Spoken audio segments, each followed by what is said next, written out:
All right, what up? So I'm in the Jag trying to check the oil. There's no dipstick. You got to crank this thing up, let it run. I think you're supposed to let it warm up. Then you got to turn it off, wait 10 minutes, hit the button to turn it back on, then go through this just to check the oil. And I don't even know if I waited long enough, so it probably won't even show. Yeah, it's crazy. I wish they would just put a dipstick on this car. All right, y'all. So got the engine running. I'm doing a voiceover because I recorded this weird, so no sound. But anyway, engine is running. Turn the engine off. Hit the button.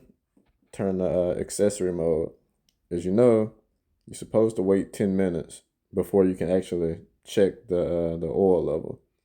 But what I figured out going through one of those forums online, I found the answer. So it's not gonna work like regular, like so. So you look here, nothing.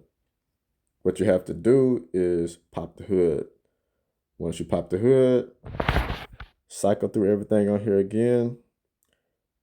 Then all you have to do is go back to that same menu and you're going to press the cancel button for the cruise control. So the cruise control button's on the steering wheel.